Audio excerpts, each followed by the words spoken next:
Welcome to the Travel Brain Trust. This is a travel program for experienced travelers with a love of discovery and adventure who appreciate elevated experiences, exclusive access, and insider information. I am Martha Rhodes, and I'm here with my co host, Mimi Lichtenstein. We are luxury travel advisors, and we are sharing our favorite travel experts from around the world with you in our bi weekly webcast. And today we'd like to encourage you to consider a wellness retreat. Is this a great option for you for your next vacation? Is it an experience you might enjoy? What kind of wellness resort might be right for you? And should you attempt the Flying Squirrel? So let's find out more. Mimi, you've just returned from the country's newest wellness resort, and I'd love for you to share that experience with us, and let's hear how we can treat our COVID blues. Well, I will say that it came at a perfect time because, like many people over the last 6 months, we've all had a little bit more stress, a lot more uncertainty, and a lot of change to our normal everyday routines with kids doing school from home and spouses working from home. So I think a lot of us are feeling the need to get away, relax, recharge, and have some kind of me time. So our topic today on wellness resorts and destination spas is at a perfect time. I'd like to introduce Hannah Mccarty from Miraval in the Berkshires. Welcome, Hannah. Hi, thank you so much for having me. I'm excited to be here. Terrific. Well, we're excited to have you here. Perhaps you could start with just give us a little bit of background about your experience in the wellness travel or resort space.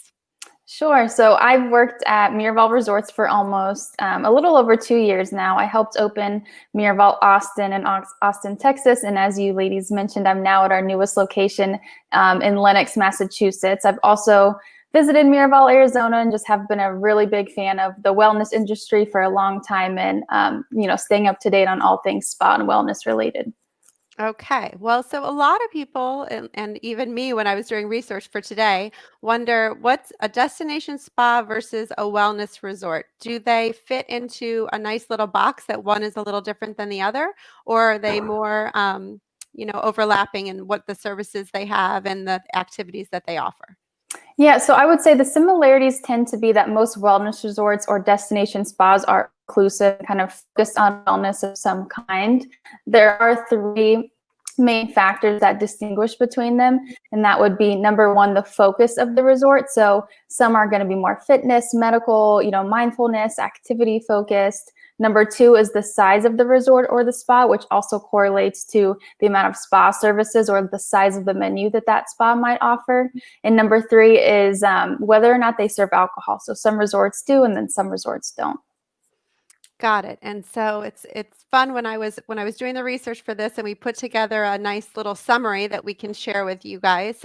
It was interesting to see how, depending upon which one or what kind of motivation you have to go to a resort, there's certain factors that are helpful to consider. So if you look at this, and we just chose 4 that kind of spanned the spectrum of different types of wellness resorts, and Miraval in the Berkshires, you can see there the number of rooms that they have, the minimum age. I personally had thought about bringing my daughter there for a birthday celebration, but she's not yet 18. So I've now decided to wait until she's turning 18 to bring her there.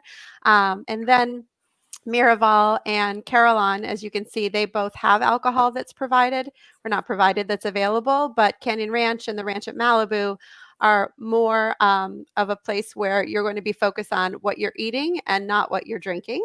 And then you can see on the right side a little bit about the different price points. When you look at Miraval, Canyon Ranch, and Carillon, typically you can go there for, a couple of nights or a week, however long you'd like to stay. Whereas the Ranch Malibu has a 6-night, 7-day program. So when you're going there for that whole period of time, and you're with that same cohort of people, of 19 people while you're there. So it's hard to sort of break them down into these are all the same and you'd have the same experience at each one. So I'd say if you're going to Miraval, their focus is a little bit more about mindfulness and adventure and activity, and Canyon Ranch is a little bit more about like your clinical health. And then Carillon is a bit different because they're actually a hotel that was formerly Canyon Ranch, and they've turned into more of a hotel and spa. So lots of people go there who are interested in, being out in Miami Beach and experiencing a spa treatment and more experiences while you're there. And then when you're at the ranch in Malibu, you're sort of full on there the entire time. 4-hour hikes each morning, and each afternoon you're doing yoga and upper body strength. And they actually send you a 30-day pre-plan. I have a client going there. Actually, today is her 30 days before she's going. So she starts cutting out caffeine and eating cleaner and stopping alcohol. So when you arrive there, you sort of are set up to, take off with your health and wellness while you're there. And then there's even some other ones that aren't listed on here that are all, they're all a little bit different. And I think Martha's going to talk about those in a minute. Yeah, so this is a wonderful representation of some wellness resorts and some of the differences that you can experience there in their programs. Of course, there are many more in the United States. A lot of people may know about Miamo, which is on the grounds of the Enchantment Resort outside Sedona. And some news about Miamo is they are going to close in early January and start at least 1 year renovation. So we're looking forward to that, but good to know. Rancho La Puerta is in Mexico, but accessed just across the border from San Diego, also very well known. Rancho Valencia outside of San Diego. We've seen a lot of clients going there this year. Blackberry Mountain outside of Knoxville, Tennessee is a beautiful spot in the mountains with views of the Great Smoky Mountains, also terrific destination. And Lake Austin Spa Resort in Texas is also popular. So just wanted to mention that if you go on virtuoso.com, Mimi and I are both luxury travel advisors through the Virtuoso network. You can search for wellness travel. There's a wonderful article there called Wellness Travel 101. So just search for that. And you can find all kinds of wonderful wellness experiences and properties on that website. So Hannah, I would love to ask you a little bit about the fun and the learning that you can have at a wellness resort. Like, it's not all just massages and salads, right? Absolutely. So I think this is going to be different person to person, just depending on your intention for visiting whatever resort you choose. But at Miraval, so you will be encouraged to learn some sort of new skill or outlook on life to bring home with you. So for example, learning the benefits of Qigong, trying stand-up paddleboarding, mountain biking, culinary classes. We have a beekeeping program. Maybe you try forest bathing, which, Shinrin Yoku. So there's going to be a wide range of activities offered. And, this really allows you that opportunity to connect with like-minded travelers. Trying activities ranging from floating meditation to mountain biking, there really is going to be something for everybody. So much more than just, salads and spa treatments. Right. And so what about the food? If you're coming and maybe you're a vegan and you want to, maybe lose a little weight through one of these programs, but you want to bring your husband who drinks wine and eats meat and potatoes, can you do that? Yeah, absolutely. Again, and this is my favorite topic to talk about when I'm discussing any wellness resort, but so the food is always going to be delicious, healthy, fresh ingredients, mindful portions. But just like you said, if you have guys or kind of big eaters or just anyone in general that wants to order more than one dish, we highly encourage this. It's never looked down upon. You never have to feel guilty for ordering a second entree. We encourage trying things as much as you can. So there's going to be a lot of options from just like you said, vegan diets, if you're doing paleo, keto, or if you want steak and potatoes, we have it all. So there's a lot of options. Sounds like it's doable. Yeah, and I wanted to mention too, so at each Miraval, there's always going to be a cafe or, in the Berkshires, we call this the Roost, but this is open all day for smoothies, coffees, juices, snacks. So, there's always options for food. And then, of course, this also becomes our bar as well. So we do have, cocktails, or if you want to enjoy a glass of wine, you can. Yeah, and I will say that I hung out there lots of times when I was there last week. So Good. I would say it's very cozy. It has a fireplace. It just seems like a really nice place. even with the pandemic that we're in, it's obviously spaced out and people can still be in there reading or talking to other people, socially distanced, in a nice, comfortable setting. So I found it super comfortable and cozy, and loved hanging out in there. Good. So Hannah, would you have some advice for our viewers or people who have never been to either Miraval or a destination wellness resort? What are some things, some tips that you can give them about thinking, planning their trip ahead of time?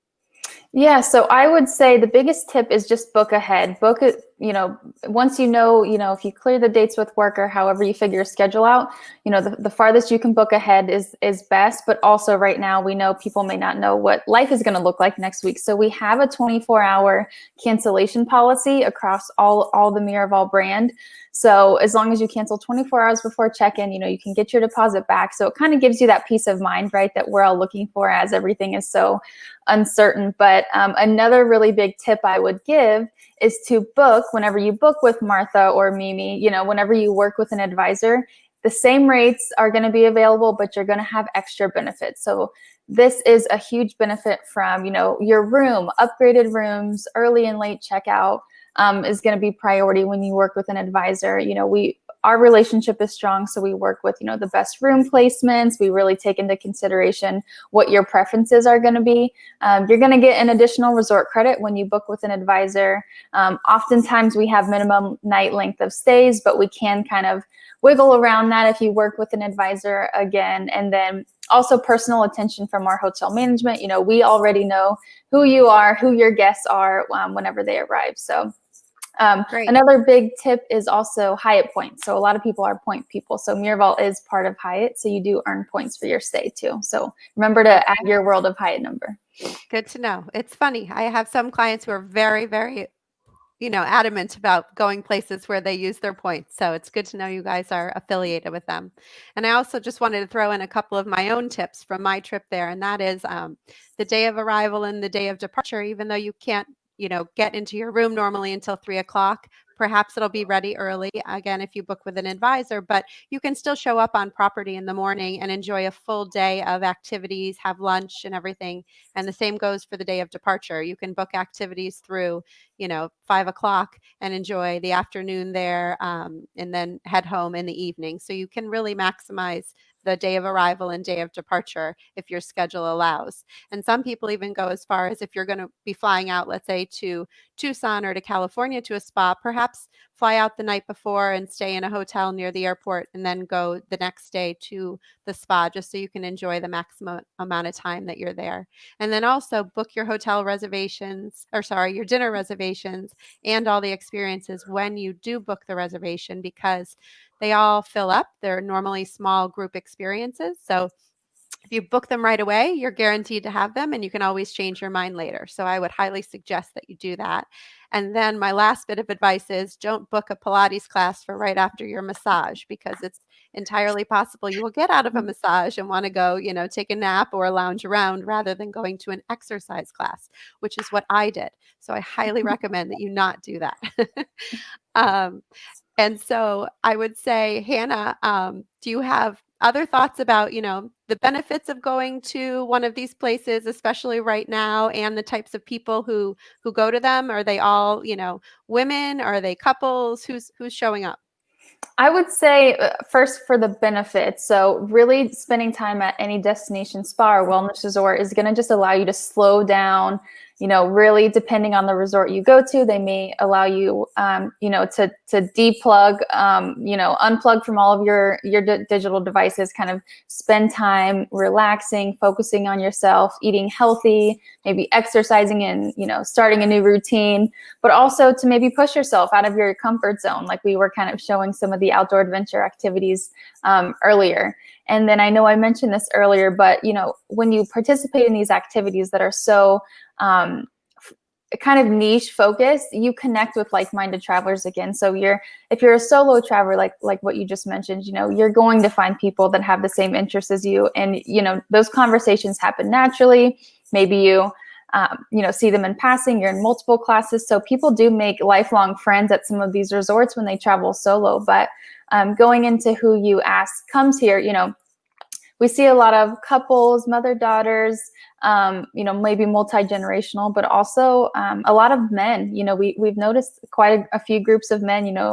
Wellness is not all, spa and just focused on, maybe what they used to think was just going to be women. So we do notice a lot of groups of men too. So. Great. Well, I think, I saw that when I was there. So I saw people who were there on baby moons all the way through their 40th anniversaries, and some groups of girlfriends and some single people. And I would agree with you. I think it's a combination of the purpose that you're there, as well as people putting their phones away and disconnecting. It makes it a little bit more of an environment where you might strike up a conversation with someone, or you're in a small group with them doing an adventure activity or mountain biking. And it's just an easy way to start a conversation and meet somebody else who has the same shared interests as you in wellness. Exactly. I'm definitely hearing some high adrenaline type of activities that traditionally you would attract groups of guys, so I didn't know about that. So that was interesting to hear.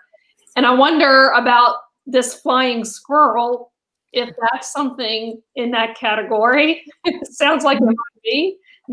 What is a flying squirrel? It does. Yes, I did participate in the flying squirrel. It's funny, but so I've been to Miraval in Tucson and the one in the Berkshires, obviously, and I participated in adventure activities in both. I went to the one in Tucson with my husband years ago, and then I went to the one here with a girlfriend. And what I love is some of the activities you can do together in pairs, other things are on your own, but the flying squirrel happens to be where you're strapped into a harness, and then the other 5 or so people with you and your guide pull you way up in the air, so you're back up kind of like a slingshot in a way, and then you don't know it, but then they let go essentially, and you just fly through the air. This is a picture of my girlfriend I was with. She was hanging upside down, and it ended up being a super fun picture with the sun coming through the trees. And they actually run this year round, even in the wintertime. So it was great to be out in nature, unplugged, maybe doing something that's a little bit pushing the boundaries of your comfort zone. And I highly recommend it for anybody who goes there, for sure. That's a great shot, Mimi. Wow. I'm happy to share it with you guys if you want. What was that, Martha? Is this the flying squirrel? Yes, that's after she's been let go on the flying squirrel. Now, does everyone go upside down, or how did she end that way? I'm curious. No, James, who was our guide, who was amazing, by the way. I said to him while we were there, "You're absolutely in your perfect career." He is a climber, expert climber, hiker, adventure guy, and he told her, "Hang upside down the second time," because we each did it a couple times. Oh, okay. And so she did, and I don't know. I guess I was just right underneath her trying to get a good shot. Luckily, I didn't get hit. It's so good. And then maybe, Hannah, you could give us a little bit of insight. What are some of the other adventure type activities? I know you have mountain biking, and tell us about some of the other fun ones. So another one that I love, especially for couples, so anniversary trips, or like you said, maybe even honeymoons that we're seeing. So one of them is called the High Wild Woozy. So this is where you climb up with a partner, you're 25 feet in the air, and then you rely on each other hand in hand, like hand to hand, as you cross these angled cables that slowly widen. So again, it's great for couples, kind of like communication, learning to balance and rely on someone in a slightly stressful, environment. So that one always has great feedback. But what you're looking at here, I'm actually the second person in that photo. So I'm under the guy in the blue shirt. So okay. I was asked to do a photo shoot. I had no idea what I was going to be signing up for. I thought maybe yoga or paddleboarding. And then I was running across our challenge course. It was so much fun though. But what you're looking at here, again, challenge course, we have zip line, climbing walls. So just a lot of opportunities to kind of get your adrenaline going, as you were saying, Martha. Sounds great. Yeah, and I think I know I didn't participate in it, but you also have the equine experience, and you have beekeeping and things that I can't even pronounce. So I will say there was definitely not a shortage of things to do, and I don't know how long you'd have to stay there in order to be able to participate in every activity. So kudos to you guys for coming up with so many fun things to do outside, especially now, right? Everybody loves being outside and there's a lot of opportunities. We even took some of our regular classes outside. We did a meditation outside. We did a workout class outside. So it was really nice to be able to be physical and outdoors, in the fresh air. It was really fun. And how about this, Hannah? Would you have a nugget of wisdom or any sort of an insider tip that you could share with our guests today about either, preparing for a trip or when they come in and stay with you guys or another spa? I would just say to really lean into a digital detox. So this doesn't, of course, when you come to Miraval, you are encouraged to do so, but even in everyday life, if you can take a Saturday or if you're going to another resort and it's not digital device free, I would just encourage everybody to do a 24-hour digital detox. So put your phone down, don't check your emails, take your Apple Watch off, completely detach if you can. It's uncomfortable at first, the first couple hours, because we're all so used to being hyper connected, but there's been multiple studies done of the benefits of unplugging and what that looks like on stress levels. So take a walk in nature, read a book, journal, practice yoga, really just have face-to-face conversations, and it would be amazing what it does. You would be surprised what it does for your stress levels to just unplug for even a day. So great advice. Thank you. Thank you. All right. Well, thank you everyone for joining us. I think this was really helpful for me. I've not ever been to one of these wellness resorts, and I'm looking forward to experiencing one in the future. And I'm glad you joined us. Our next broadcast is October 22nd, where we will be talking to the Chief Marketing Officer of ski.com.